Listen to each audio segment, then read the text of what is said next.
আসসালামু আলাইকুম। সবাই কেমন আছেন? আলহামদুলিল্লাহ আমিও ভালো আছি।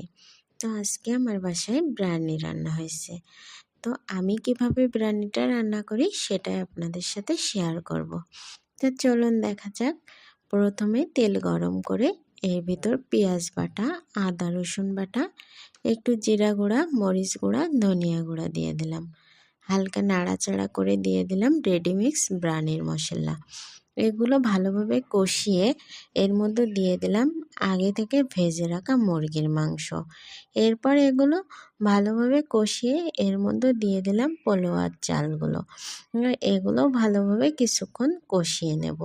তো আমার কষানো শেষ। এবার দিয়ে দেব পানি। এখানে আমি 4 কাপ চাউলে 8 কাপ পানি দিচ্ছি। পানিটা দেওয়ার পর হালকা নাড়াচাড়া করে দিলাম। ইতিমধ্যে আমার পানিটাও ফুটে গেছে। এর মধ্যে দিয়ে দিলাম ভেজে রাখা কিছু সবজি, ভাজা আলু, বাদাম, কাঁচামরিচ। এগুলো দেওয়ার জন্য খেতে বেশি ভালো লাগবে। তো গাইস, এর মধ্যে আমার বিরিয়ানিটা হয়ে এসেছে। তো এর মধ্যে দিয়ে দিলাম কেওড়ার জল, দিয়ে হালকা নাড়াচাড়া করে এর ভিতরে আবারও দিয়ে দিলাম ঘি আর পেঁয়াজের বেরেস্তা। তো হয়ে গেল আজকে আমার বিরিয়ানি রান্না।